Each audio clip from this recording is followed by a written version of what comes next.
On dit au commencement, Elohim créa les cieux et la terre. Lorsqu'on parle d'Elohim, on parle de Elle dans le pluriel. C'est-à-dire au commencement, les dieux. Mais là, on a un problème dans le français. On ne peut pas dire les dieux créa. Donc normalement, les dieux créèrent. Il y a le pluriel dans le singulier là. Et bien là, la Bible dit Dieu créa. Là, Dieu Trinité. Dieu le Père, Dieu le Fils, Dieu le Saint-Esprit.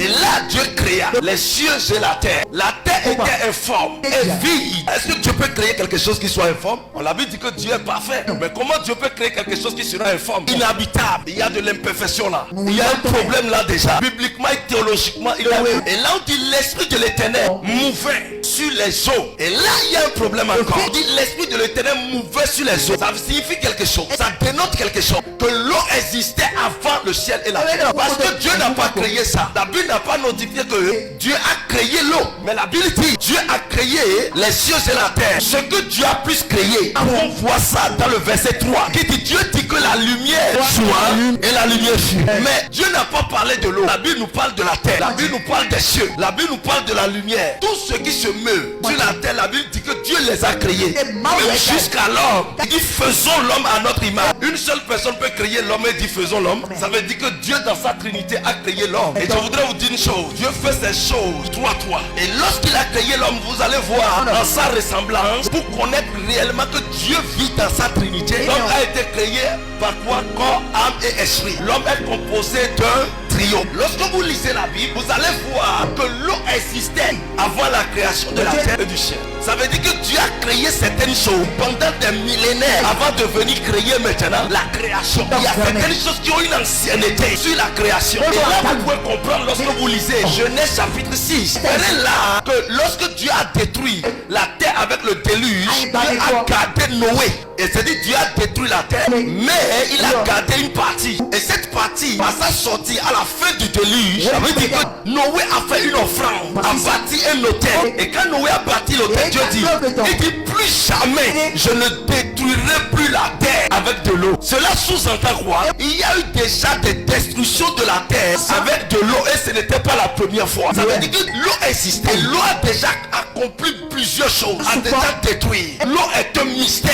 Je voudrais vous expliquer une chose. Lorsque vous voyez l'eau, il y a déjà un problème dans son origine. On ne connaît pas comment il a été créé. Elle a une avancée sur la création, une ancienneté sur la création. L'eau, dans sa composition chimique, c'est H2O. Nous avons l'hydrogène et nous avons l'oxygène. Et je voudrais vous expliquer une chose. L'oxygène est un corps inflammable. Et maintenant, l'hydrogène aussi est un corps inflammable. Lorsqu'on met deux corps inflammables ensemble, normalement, la densité que cela devait produire devait être plus efficace et plus intense. Mais ici, lorsqu'il y a de feu quelque part, on prend ces deux corps, on prend pour l'éteindre. Lorsque vous prenez par exemple les sapeurs-pompiers, s'il y a le feu quelque part, ils utilisent quoi? C'est l'eau, non? Pour éteindre le feu. C'est comme si on envoie le gaz dans le feu. Mais ici, ça produit l'effet contraire. Au lieu que le truc prenne encore plus, ça éteint maintenant le feu. Car il y en a trois qui rendent témoignage. L'esprit, l'eau et le sang.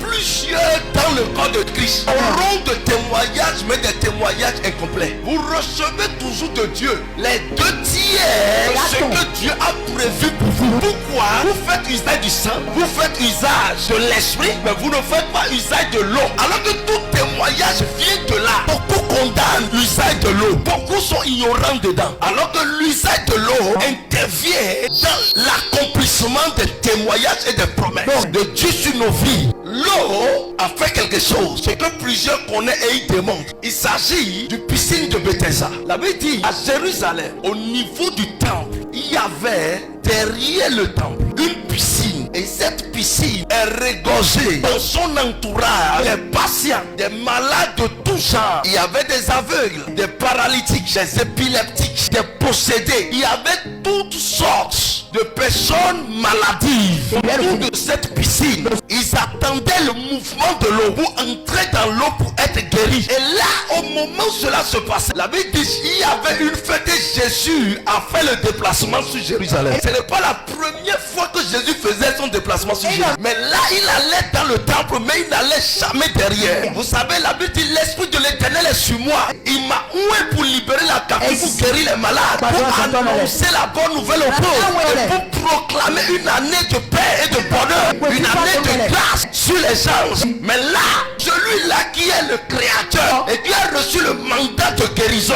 venant du ciel était présent sur la terre. Mais l'eau opérait encore quand Jésus est venu. C'est la piscine qui guérissait au travers de l'eau. Mais Jésus, lui, il est venu. C'est lui qui a reçu le mandat de venir libérer. Mais l'eau s'est foutée de la présence de Jésus. Il continuait toujours pas à opérer. C'est-à-dire Jésus était présent déjà. Il guérit déjà les malades. Malgré ça, l'eau opérait toujours. L'eau continuait pas à avoir son mouvement. L'eau continuait pas à agir. Quand Jésus est venu, Jean-Baptiste a perdu son autorité. Sa mission a pris fin quand Jésus est venu. Mais pourquoi? La piscine était là quand Jean-Baptiste était là. Mais la piscine a dit non. Jean-Baptiste est dans sa mission. Moi ici je suis dans ma mission. Maintenant le boss même est venu. Jésus même est venu. Et la piscine a dit encore, Jésus fait pour toi, je continue pour moi le mystère de l'eau. L'eau a un pouvoir de manifestation de la puissance de Jésus. Ceux qui étaient autour de la piscine ne voyaient pas l'ange. Ils voyaient seulement le mouvement de l'eau. Et ils voyaient comment l'eau s'agite. Si l'eau s'est agitée, ça montre qu'il y a une puissance qui est entrée. Et là, vous devez comprendre une chose. Au début de la création, on dit la terre était informe et vide. L'Esprit de Dieu mouvait sur les eaux. L'eau de la piscine de Bethesda, c'est un vent du ciel qui agitait les anges. Vous faites comme ça, vous faites comme ça, vous faites comme ça. L'eau est un mystère.